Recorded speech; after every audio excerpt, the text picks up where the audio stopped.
Hello everyone, welcome back. आज हम बात करने वाले हैं इंटरनेट की latest controversy fashion influencer Nancy तैगी के बारे में। जो नाम कुछ टाइम पहले तक सेल्फ मेड सक्सेस स्टोरी का सिंबल था, अब वही नाम एक्सपोज्ड और कंट्रोवर्सी के साथ ट्रेंड कर रहा है।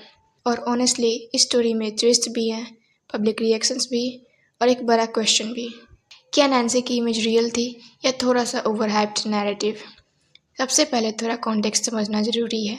नैन्सी तैगी का राइज एक्चुअली काफ़ी ऑर्गेनिक था। वो टिपिकल इन्फ्लुएंसर रूट से नहीं आई थी जहाँ पे पहले से रिसोर्सेस हो, ब्रांड्स हो या कनेक्शंस हो।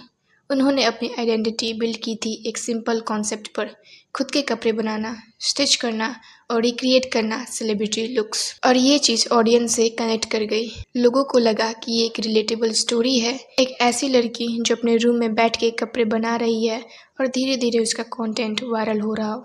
फिर आता है उनका बिगेस्ट टर्निंग पॉइंट, जब वो कांस फिल्म फेस्टिवल 2024 में अपीयर होती है अपने सेल्फ मेड गाउन के साथ। और ऑनेस्टली ये मोमेंट जेन्युइनली इम्प्रेसिव था, क्योंकि कांस जैसे ग्लोबल प्लेटफॉर्म पर अपीयर करना ही एक बिग डील है और वहाँ अपना खुद का डिज़ाइन पहनना, that's what made her stand out.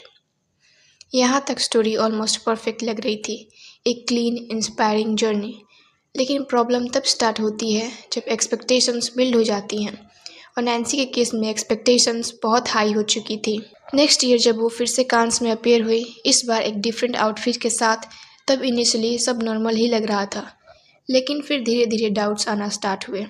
उन्होंने क्लेम किया कि ये आउटफिट भी उन्होंने खुद बनाया है, काफ़ी टाइम लगा इसको क्रिएट करने में, और ऑब्वियसली ऑडियंस ने इनिशियली उनकी बात पर ट्रस्ट भी किया। लेकिन फिर सिचुएशन सडनली चेंज हो गई जब नेहा भसीन ने इनडायरेक्टली उन्हें कॉल आउट कर दिया। उन्होंने एक कंपैरिजन शेयर किया जहाँ पे आउटफिट का डिज़ाइन काफ़ी सिमिलर लग रहा था। ऑनेस्टली ये वो मोमेंट था जहाँ से इंटरनेट का मूड शिफ्ट हो गया, क्योंकि जब तक सिर्फ रूमर्स आते थे तब तक लोग इग्नोर कर देते थे, लेकिन जब कोई पब्लिक फिगर हिंट देता है तब लोग इन्वेस्टिगेशन मोड में चले जाते हैं। और एग्जैक्टली वही हुआ। थोड़े ही टाइम में और क्लेम्स सामने आने लगे।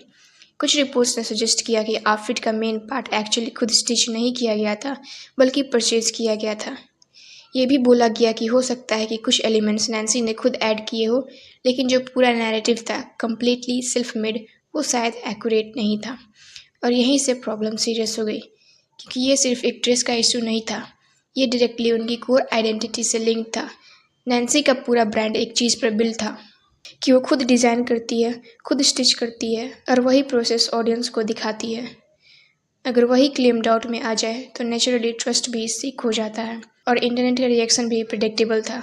कुछ लोगों ने उन्हें डायरेक्टली कॉल आउट किया, कुछ लोगों ने बोला कि उन्होंने ऑडियंस को मिसलीड किया, और कुछ लोग सिंपली कंफ्यूज थे, क्या सच है और क्या एग्जैजरेशन। फिर एक और एंगल सामने आया जो सिचुएशन को और कॉम्प्लिकेटेड बना देता है। रिपोर्ट्स आने लगी कि नैन्सी अपने आउटफिट्स को काफ़ी हाई प्राइसेस पर सेल कर रही हैं। अब यहाँ प्रॉब्लम प्राइस से ज़्यादा परसेप्शन की थी, क्योंकि जो ऑडियंस उन्हें फॉलो कर रही थी वो उन्हें एक अफोर्डेबल रिलेटेबल क्रिएटर के रूप में देख रही थी। और जब सडनली हाई प्राइसिंग की बात आती है तो लोगों को डिस्कनेक्ट फील होने लगता है।